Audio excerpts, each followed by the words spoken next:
আর যে জাতির মায়েরা বীর সন্তান জন্ম দেবে সেই জাতি বিশ্বের কোনো দানবের কাছে মাথা নত করবে না। আমরা কোনো আধিপত্যবাদের কাছে মাথা নত করব না।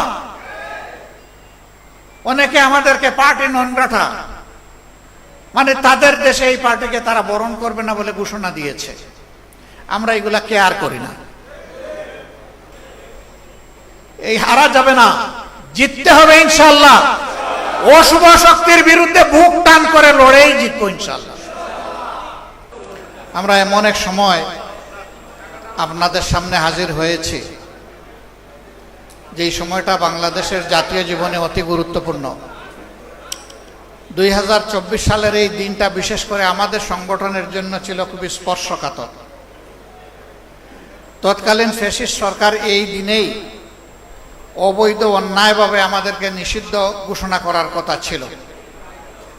পরে তারা একদিন পিছিয়ে 1 আগস্ট এই অপকর্মটি তারা করেছিল। আমরা সাথে সাথে প্রেস কনফারেন্স করে এটা প্রত্যাখ্যান করেছিলাম এবং জনগণকে, আমাদের সহকর্মীদেরকে আহ্বান জানিয়েছিলাম যে এই দেশে প্রতিবাদের শেষ ঠিকানাও এই সরকার যেহেতু নিশ্চিহ্ন করে দিতে চাচ্ছে, এখন আর বসে থাকার সময় নাই।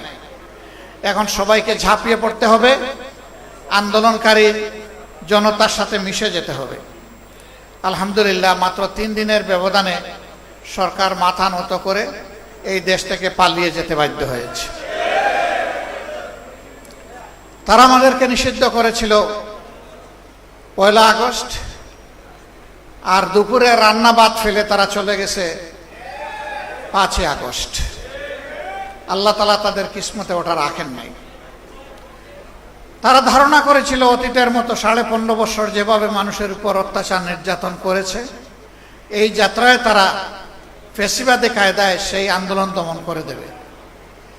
কিন্তু আল্লাহ তাআলা সমস্ত কুওয়াতের মালিক, শক্তির মালিক, আসমানের ফয়সালা যখন কারো ব্যাপারে জমিনে নেমে আসে, এইটা প্রতিরোধ করার ক্ষমতা কারোই থাকে না।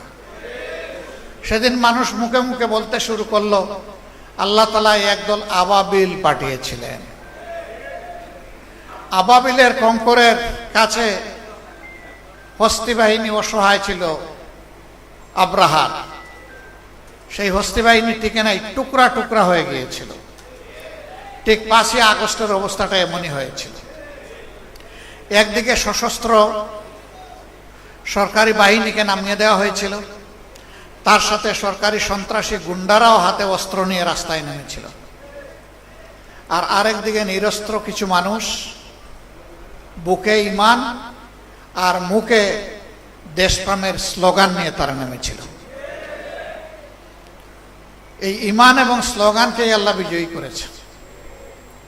আল্লাহ তাআলা কালামে হাকিমে বলেছেন, কাম মিন ফিয়াতিন কালিলাতিন গালাবাত ফিয়াতান কাসীরাতান বিইজনিল্লাহ। দুনিয়ার শক্তি, সামর্থ্য আর বিশাল বাহিনী অসহায়। যখন আল্লাহর ফয়সালা হয়ে যায়, তখন ক্ষুদ্র বাহিনীকেও আল্লাহ বিশাল বাহিনীর উপর বিজয় দিয়ে দেন। এটি দুনিয়ায় একবার হয় নাই, বারবার হয়েছে। কিন্তু দুর্ভাগ্য, যারা দুরাচার, যারা স্বৈরাচার, এর থেকে তারা শিক্ষা নেয় না।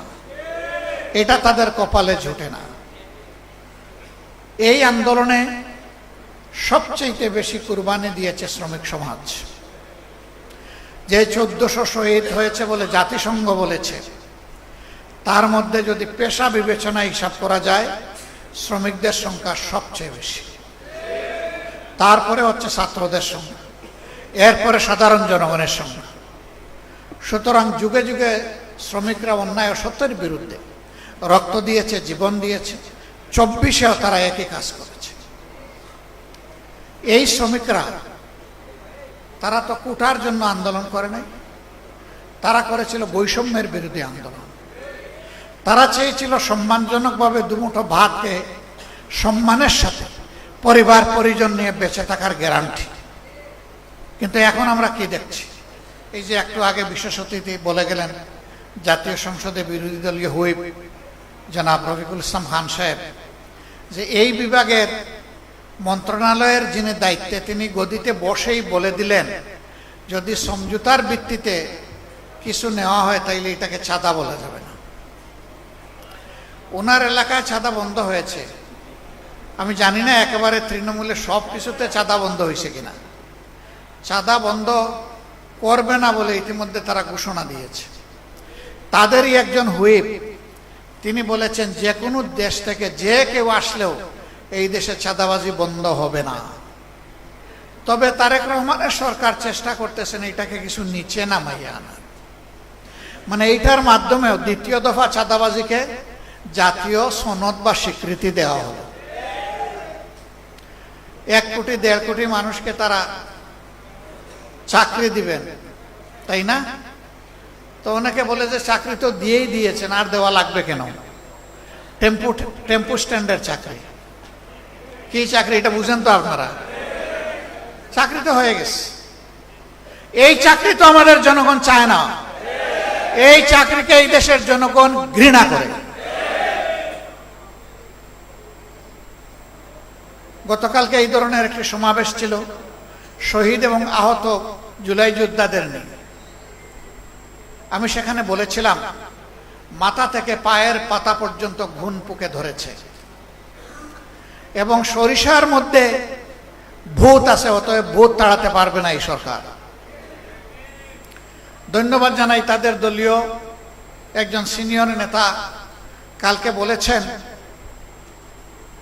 যে আমরা হতাশ, 5 মাসের এই সরকারের সময় দুর্নীতি বন্ধ করা যায়নি, বরঞ্চ দুর্নীতি বৃদ্ধি পেয়েছে। তিনি বলেছেন, এটা আমার কথা না। তার বাসায় সবাই দুর্নীতিতে লিপ্ত, একজন ছাড়া তিনি তারেক রহমান সাহেব। আমি বুঝলাম না, তারেক রহমান সাহেব প্রধানমন্ত্রী, তিনি চান না অথচ দুর্নীতি সবাই করে, এটা কিভাবে হলো? আমরা দেখি তার ইশারায় সবকিছু চলে, তাহলে তার ইশারায় এটা বন্ধ হয় না কেন?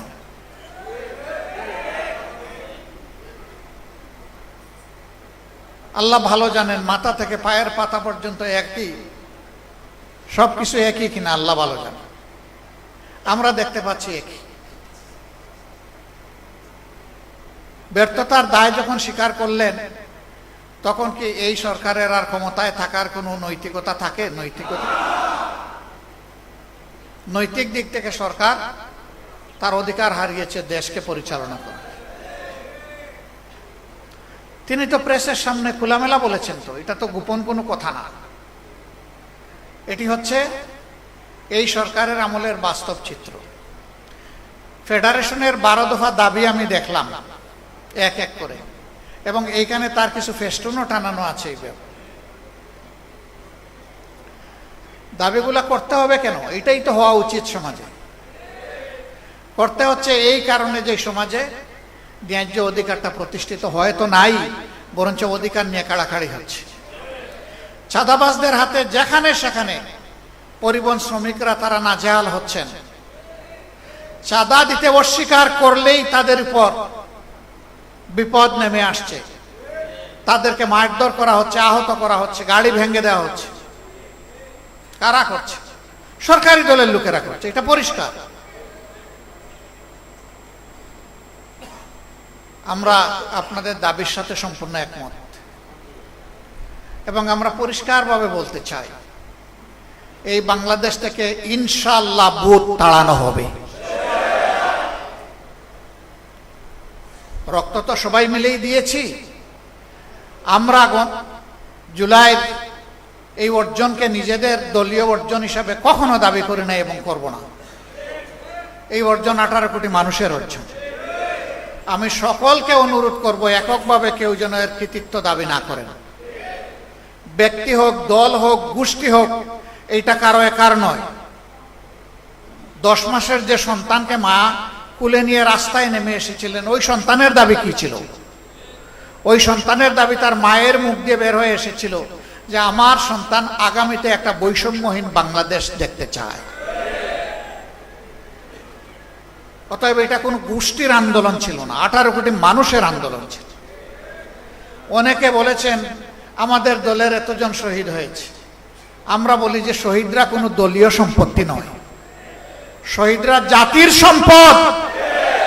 একবারের জন্য জামাতে ইসলামী বলে নাই যে আমাদের এতজন শহীদ হয়েছে। আমরা প্রতিজন শহীদকে সম্মান করি এবং জাতির সম্পদ হিসাবে তারা সবাই আমাদেরও সম্পদ। আহত পঙ্গু যারা হয়েছেন তারা এখনো কষ্টে কাতরাচ্ছেন। বুলেট পিলেট শরীরে নিয়ে তারা রাতে ঘুমাতে পারে না, কাজকর্ম করতে পারে না, অকেজো হয়ে পড়েছে। তাদেরকে যেভাবে স্বীকৃতি এবং সম্মান দেখানো উচিত সেটা দেখানো হচ্ছে না। আমরা পরিষ্কারভাবে দাবি জানাই, অবশ্যই জুলাইয়ের শহীদ এবং জুলাই যোদ্ধাদেরকে তাদের প্রাপ্য সম্মান দিতে হবে। যদি তাদেরকে তাদের প্রাপ্য সম্মান দেওয়া হয় তাহলে মায়েদের গর্ভে আরো বেশি বেশি করে বীর জন্ম নেবে ইনশাআল্লাহ। আর যে জাতির মায়েরা বীর সন্তান জন্ম দেবে সেই জাতি বিশ্বের কোনো দানবের কাছে মাথা নত করবে না। আমরা কোনো আধিপত্যবাদের কাছে মাথা নত করব না। অনেকে আমাদেরকে পার্টি নন গ্রাটা, মানে তাদের দেশে এই পার্টিকে তারা বরণ করবে না বলে ঘোষণা দিয়েছে। আমরা এগুলা কেয়ার করি না। আল্লাহ তাআলা বাংলাদেশে জন্ম দিয়েছেন, এই বাংলাদেশের লাভ ক্ষতি হচ্ছে আমাদের লাভ ক্ষতি।